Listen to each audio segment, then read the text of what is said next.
Hello students, in today's lecture we will talk about presentation of data.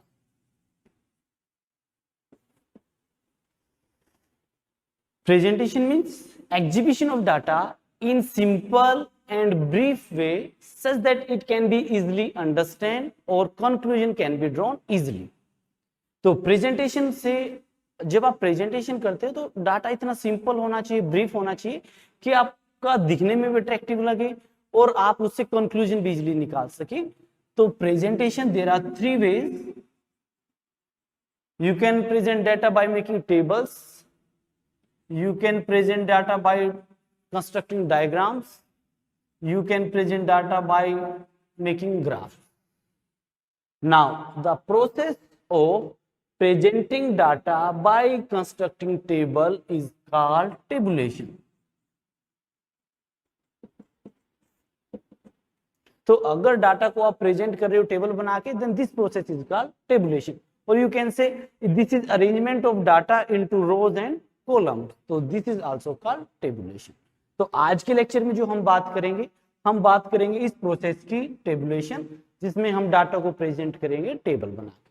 तो सबसे पहले बात करते हैं कि ऑब्जेक्टिव्स क्या हैं टेबुलेशन के. ऑब्जेक्टिव्स ऑफ टेबुलेशन, जो मेन ऑब्जेक्टिव है, the main objective of the tabulation is to present the data such that it is easy to understand, simple to understand. तो first of all is simple. तो आपका जो data है वो बिल्कुल simple दिखाई देगा. Second, a huge amount of data can be represented in a brief format, therefore it makes data brief. Third, अगर आप एक बार टेबल बना दें, टेबल बनाने के बाद उसका डायग्राम और ग्राफ बनाना काफी इजीली हो जाता है. तो इसका मतलब this way of presentation becomes very easy if the data is presented in table. Therefore it is very helpful in presentation. अगर आपने डाटा को एक टेबल में शो किया है तो आप वहां से डाटा को इजीली कंपेयर कर सकते हो. तो इसका मतलब इट फैसिलिटेट कंपेरिजन. अगर आपका डाटा एक टेबल की फॉर्मेट में है, then you can make easily analyzation और conclusions. Therefore next is it is helpful in analyze. Next है, अब एक टेबल में आपने सारे डाटा को प्रेजेंट किया, उसमें काफी सारे कैरेक्टरिस्टिक जो डाटा के आपने सारे टेबल में शो किए, तो उसमें जो चीफ कैरेक्टरिस्टिक है आप उसको इजीली कैलकुलेट कर सकते हो या उसके बारे में आप क्लेरिफाई कर सकते हो. तो six, clarifies the chief characteristic of data.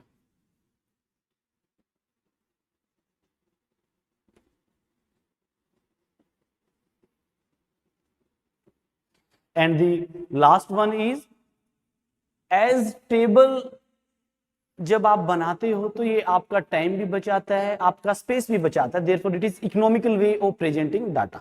तो सेवंथ इज इकोनॉमिकल. तो ये सारे आपके ऑब्जेक्टिव्स हैं. अब जब आप कोई टेबल बनाएंगे तो आपके माइंड में ये सारे रहेगी कि आपका जो डाटा है वो इजिली सिंपल होना चाहिए, ब्रीफ हो जाता है डाटा. आपकी जो प्रेजेंटेशन के दूसरे मेथड्स हैं उसमें काफी हेल्प करता है. टेबल से आप इजीली कंपेयर कर सकते हो, आप कंक्लूजन इजीली निकाल सकते हो. आपके टेबल में कई कैरेक्टरिस्टिक डाटा के आएंगे, तो आपको जिस भी कैरेक्टरिस्टिक को ज्यादा क्लेरिफाई करना हो या चीफ कैरेक्टरिस्टिक कौन सा है उसको क्लेरिफाई करना है तो आप क्लेरिफाई कर सकते हो. अब टेबल में आपने एक ह्यूज अमाउंट ऑफ डाटा को एक सिंपल टेबल में शो कर दिया, इसका मतलब ये आपका टाइम भी बचाता है, स्पेस भी बचाता है. तो देयरफॉर इट इज इकोनॉमिकल. अब हम बात करते हैं इससे नेक्स्ट कि जब हम टेबल बनाएंगे तो उस टेबल के अंदर क्या क्या मेन पार्ट्स होते हैं. तो next one is main parts of tabulation.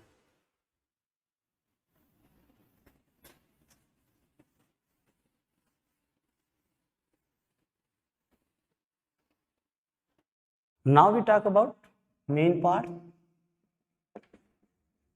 और कंपोनेंट्स ऑफ ए टेबल.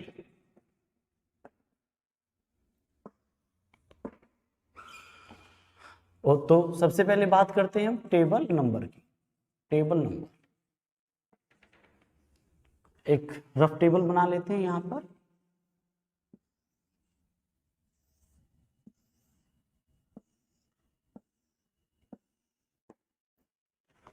सबसे पहले table number. Table number must always be written on the top of the table.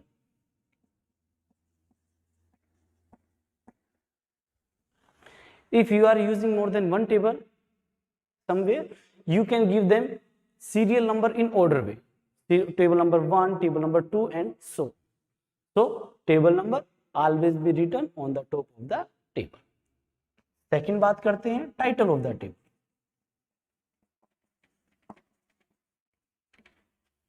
Now after table number, title must be written.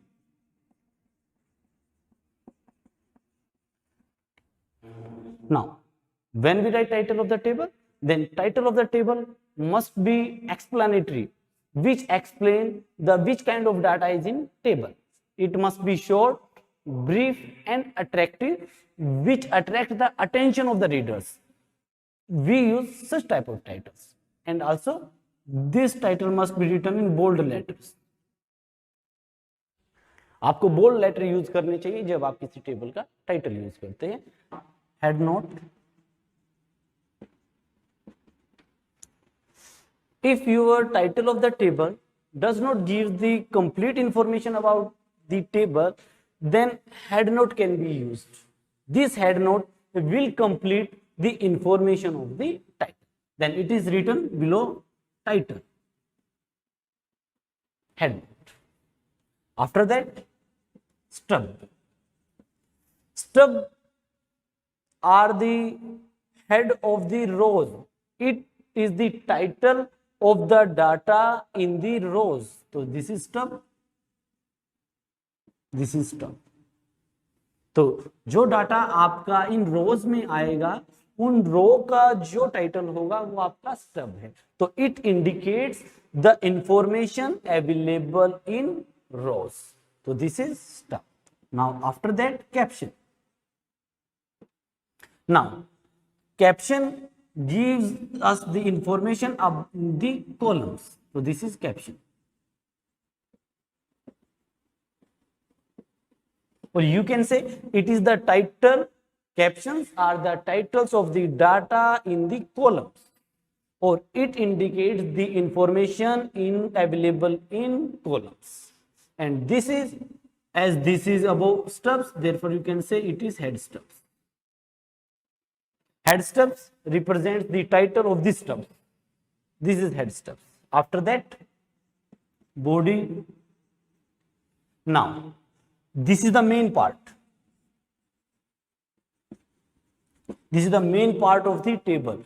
Why we say this is main part? Because it occupies or it provides the data whole. क्योंकि आपका जो data है वो जहां लिखा जाएगा, जिस portion में लिखा जाएगा, वो आपका बॉडी कहलाएगा। अब जैसे ये इसका पार्ट है, यहाँ पर आप डाटा लिखते हो, सपोज करो कुछ 2, 3, 4 या कुछ भी आप नंबर्स लिखते हो, तो ये पार्ट्स आपका कहलाएगा body. Now each part of body, suppose से दिस इज कॉल्ड सेल। तो a body is nothing but it consist of various cells. After that, अब अगर आपको ये लगता है कि जो आपका ये डाटा है या आपकी जो टेबल है वो सेल्फ एक्सप्लेनेटरी नहीं है, या आप देखने वालों को कुछ और क्लेरिफाई करवाना चाहते हो, then you can use footnote. So next is footnote. तो footnote also gives the information about the data, or you can say it gives more clarification to the readers. And last one is source. If you are using data taken from other sources, you can say you are using secondary data, then you can tell about the source, that this data you have taken from which source. So this can also be used. Now head note, as this note is written on the head of the table, therefore it is head note. As this note is written at below of the table, therefore it is footnote. तो ये आपके एक table के main parts होते हैं। अब हम बात करते हैं टाइप्स ऑफ टेबल की।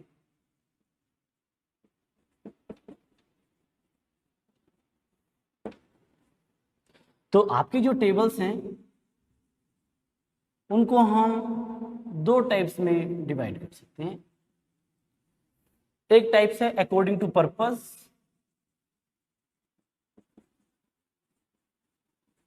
और एक टाइप है अकॉर्डिंग टू कंस्ट्रक्शन।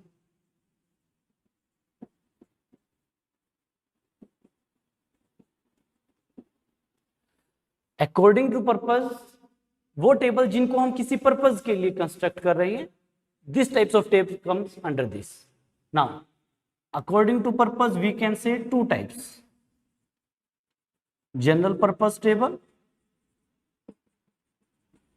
और स्पेसिफिक पर्पस टेबल।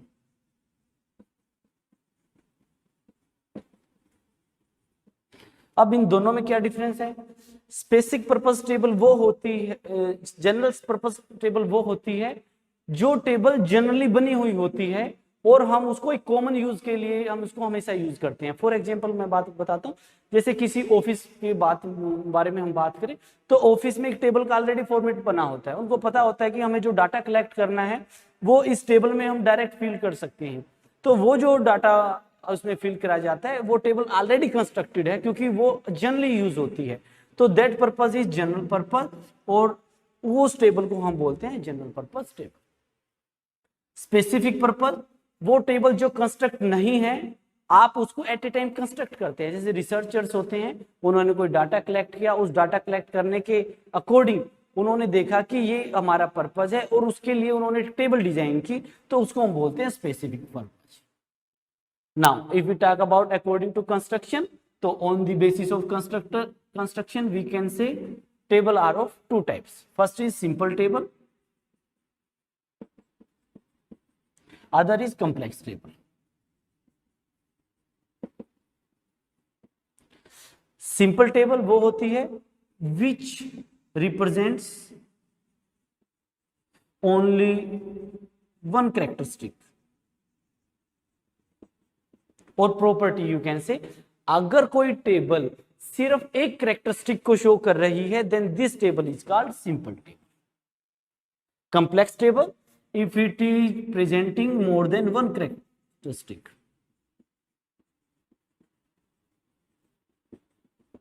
तो अगर मोर देन वन कैरेक्टरिस्टिक की बात करें तो हम टेबल को कह सकते हैं वो टू वे भी हो सकती है, वो थ्री वे भी हो सकती है और वो मैनीफोल्ड भी हो सकती है। मैनीफोल्ड भी हो सकती है, यानी कि अगर कोई आपकी टेबल दो कैरेक्टरिस्टिक को रिप्रेजेंट कर रही है then it is two way table. अगर आपकी टेबल तीन कैरेक्टरिस्टिक को शो कर रही है then it is three way table. If it is representing more than three characteristic then we say it is manifold table. तो four orders higher than three we will use they are manifold types of table. तो ये आपकी types हुई। अब हम example लेते हैं कि कैसे हम बताएंगे कि जैसे आपकी सिंपल टेबल है कि कैसे कैरेक्टरिस्टिक को देख के बताएंगे कि वो सिंपल है, वो कॉम्प्लेक्स है तो वो टू वे है, थ्री वे है या मैनीफोल्ड। तो एक एग्जांपल से हम इसको क्लेरिफाई करते हैं। अब एक टेबल लेते हैं,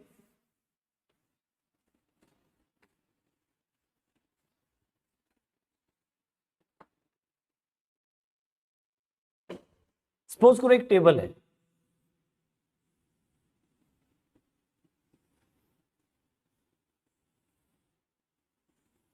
यहां पर आपकी क्लास है, यहां पर टोटल स्टूडेंट्स हैं।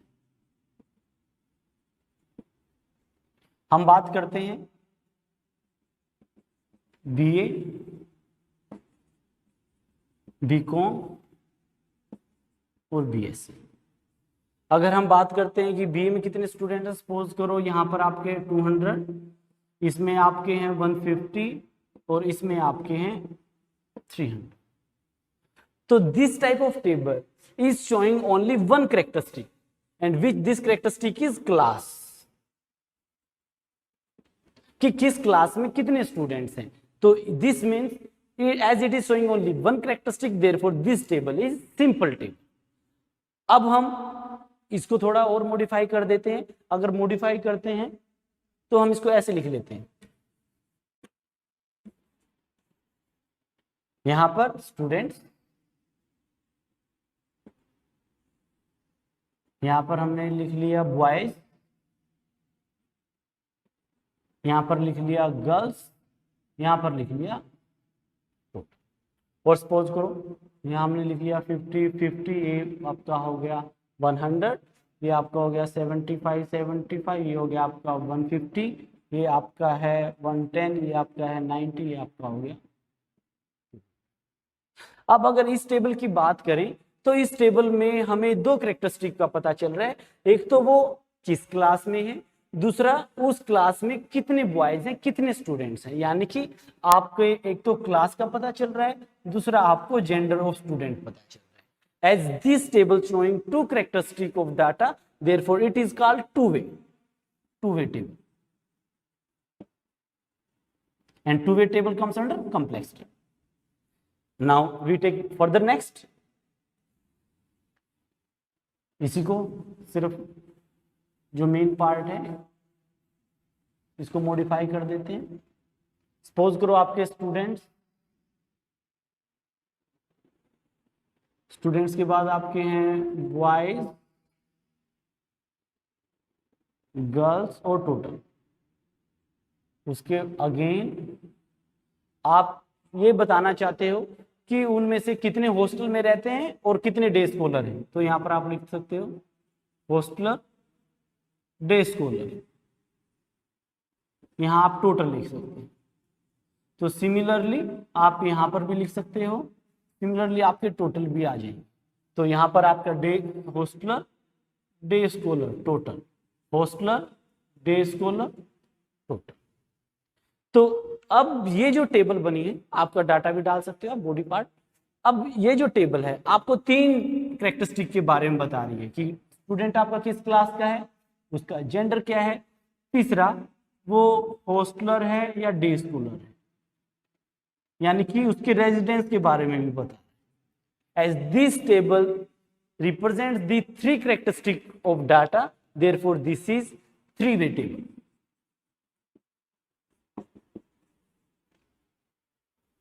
Generally we talk about only three way table.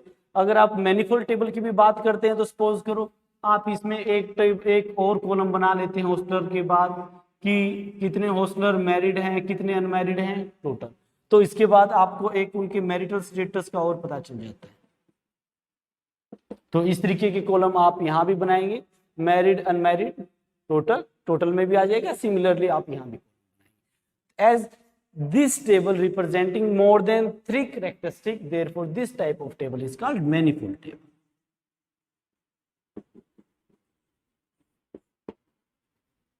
तो इस तरीके से आप कोई भी टेबल है उसको on the basis of construction आप बता सकते हो कि वो किस टाइप की टेबल है। Now the question is prepare a blank table to show the percentage of rural and urban population in India in 1981, 1991, 2001 and 2011। आपको एक ब्लैंक टेबल प्रिपेयर करनी है जो आपकी परसेंटेज शो करती हो, किसकी, रूरल और अर्बन पॉपुलेशन इन इंडिया और इन ईयर्स में आपके पास ये। तो अब हम टेबल बनाते हैं। तो सबसे पहले टेबल के टाइटल की बात करते हैं। तो टेबल का टाइटल क्या होगा, क्योंकि टेबल का टाइटल को क्या शो करना चाहिए, percentage of rural and urban population in India. तो ये आपका टाइटल हो जाएगा, population of rural and urban population in India. तो ये आपका टाइटल हो गया। अब इसके नीचे टेबल बनाते हैं। तो टेबल में आपके पास ईयर्स गिवन है 4, तो सेंसस ईयर्स हैं। तो सबसे पहले आप लिखेंगे सेंसस ईयर। सेंसस ईयर हैं आपके 1981, 1991, 2001, 2011। उसके बाद आपको इन सेंसस ईयर में परसेंटेज दिखानी है किसकी, रूरल और अर्बन पॉपुलेशन की। तो आप यहां पर लिखें परसेंटेज ऑफ पॉपुलेशन। तो परसेंटेज ऑफ पॉपुलेशन एक तो आपको रूरल दिखानी है और एक आपको अर्बन दिखाना, तो आप इसको फर्दर डिवाइड कर सकते हैं।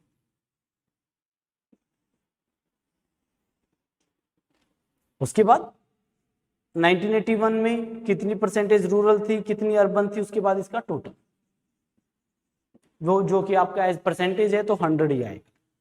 तो इस तरीके से ये जो टेबल हुई, ये टेबल आपको शो करेगी percentage of rural and urban population और इन इंडिया इन ईयर 1981, 1991, 2001, 2011। तो आपका ये डाटा यहाँ फीड होगा।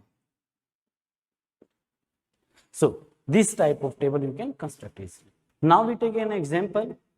Example है आपका in 2011-12 total production of food grain was 1720 lakh tons, of which production of rice, wheat and other crops was 795, 625 and 300 lakh tons. Percentage share of rice, wheat and other groups was 46.22, 36.34, 17.44 respectively. Present this information in table. आपको एक statistical data given है, आपको इस statistical data को represent करना है table में। तो सबसे पहले आप ये देखिए पहली लाइन में इन 2011-12 total production of food grain was, तो इसका मतलब ये जो डाटा रिप्रेजेंट कर रहा है ये प्रेजेंट कर रहा है total production of food grain को। तो इसका जो टाइटल होगा, तो सबसे पहले आप टेबल का नंबर लिखेंगे, टेबल सिंगल है तो टेबल नंबर 1। अगर आप एक ही टेबल लिख रहे हैं तो आप इसको स्किप भी कर सकते हो टेबल नंबर को। टेबल नंबर के बाद हम लिखते हैं टाइटल, तो इसका टाइटल क्या होगा, as this data is of total production of food grain, तो आप इसी को लिखोगे total production of food grains in 2011-12 है, तो आप इसको भी इसी के अंदर लिख सकते हैं। Now after that comes head note. अब अगर आप ध्यान से देखें तो हमारे पास जो टोटल प्रोडक्शन गिवन है ये लाख टन्स में गिवन है, तो आप इसको हेड नोट में लिख सकते हो कि जो हमारी जो टोटल प्रोडक्शन है लाख टन, लाख टन्स। अब हम बात करते हैं body of the part, body of the table की। अब सबसे पहले सीरियल नंबर और आपके फूड ग्रेन्स कौन कौन से हैं, सबसे पहले आप वो बताओगे। तो फूड ग्रेन्स हमारे क्या क्या है, फर्स्ट है राइस, सेकंड है व्हीट, थर्ड है अदर। तो आप एरो लगा सकते हैं, लाइन्स भी लगा सकते। उसके बाद आप यहां इसका टोटल लिख सकते।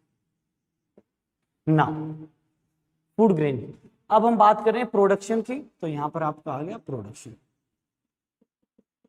और प्रोडक्शन में आप दो टाइप्स की बात करते हो, एक तो टोटल प्रोडक्शन की बात कर रहे हो और एक परसेंटेज शेयर की बात कर रहे हो। तो यहां पर आपका आ जाएगा टोटल प्रोडक्शन,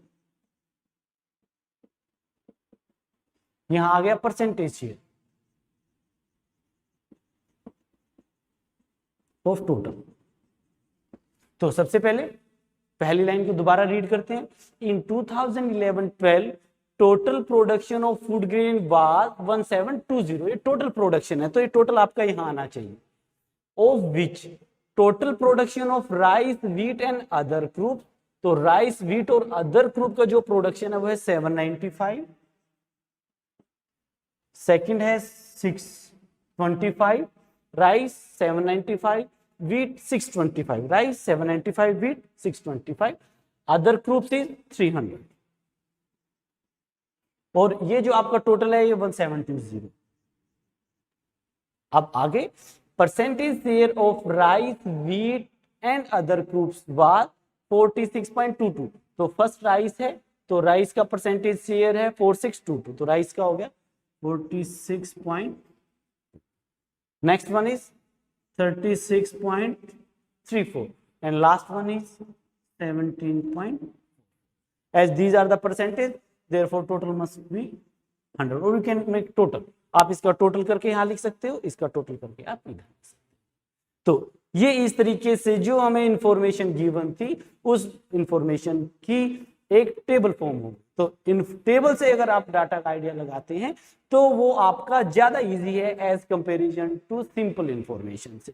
इसके अलावा आप इसमें फुटनोट लिखना चाहे तो वो भी लिख सकते हैं। फुटनोट में आ जाएगा कि आपकी जो अदर ग्रुप्स है उसमें राइस और व्हीट को छोड़ के जितनी ग्रुप्स हैं they are all included in others. और अगर आप सोर्स की बात करें तो सोर्स आपका 2011-12 का डाटा है, लेकिन इसमें सोर्स नहीं गिवन है तो आप उसको छोड़ सकते हैं। तो इस तरीके से आप किसी भी डाटा को एक टेबल फॉर्म में शो कर सकते हैं। Now next question, represent the given data in tabular form. आपको ये डाटा टेबल फॉर्म में रिप्रेजेंट करना है। And question is, in a sample study about the food habits of the people in 2 towns, the following data were observed. Town A, 55% persons were male, 24% were vegetarian, 18% were males and vegetarian. This data is for town A. Similarly, for town B, 57% persons were males, 30% were vegetarian, 20% were male and vegetarians. तो इसका मतलब आपको जो data given है उसमें आपको 2 town ए और B के लोगों की फूड हैबिट्स के बारे में बताया गया है कि वहां कितने वेजिटेरियन है, कितने नॉन वेजिटेरियन है। वेजिटेरियन है तो उसमें मेल कितने हैं, जो परसेंटेज की बात की है तो आउट ऑफ 100 की पे हम बात कर रहे हैं। फॉर एग्जाम्पल जैसे टाउन ए में 55% पर्सन मेल है तो इट इज क्लियरली 45% आपकी फीमेल्स होंगी क्योंकि ये परसेंटेज में डाटा है। तो सबसे पहले हम टेबल का टाइटल लिखते हैं। तो टाइटल में आपको परसेंटेज गिवन है। परसेंटेज किसके बारे में गिवन है, फूड हैबिट्स के बारे में गिवन है। और किन टाउन्स की गिवन है, 2 टाउन्स की गिवन है। तो टाइटल हो जाएगा percentage of food habits of town A and town B. तो आप यहां पर भी लिख सकते हैं, ये हो गया आपका टाउन ए, ये आपका हो गया टाउन बी। और हम बात कर रहे हैं फूड हैबिट्स के बारे में, यानी कि वेजिटेरियन है या नॉन वेजिटेरियन, यानी कि हम एट्रीब्यूट्स के बारे में बात। तो वेजिटेरियन है या नॉन वेजिटेरियन।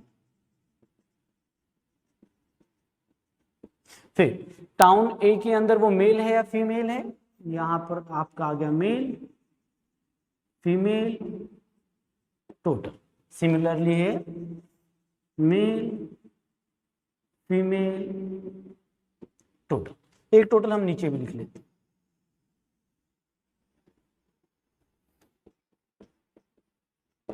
टोटल। तो जो हम डाटा गिवन है सबसे पहले हम टाउन ए का डाटा लेते हैं। टाउन ए का डाटा आपका यहां फिल हो। टाउन ए में 55% वर मेल, तो ये मेल है तो टोटल मेल आपके कितने हैं 55%। यहाँ वेजिटेरियन नॉन वेजिटेरियन का कुछ नहीं गिवन है, इसका मतलब टोटल है। तो इसका मतलब टाउन ए में जो मेल का टोटल है वो है आपका 55%। हमने ऊपर ही मेंशन कर दिया कि सारा डाटा परसेंटेज। नेक्स्ट है 24% वर वेजिटेरियन। अब जो बात हुई 24 की, यहां पर कुछ नहीं मेंशन है कि मेल है या फीमेल है, इसका मतलब ये टोटल है।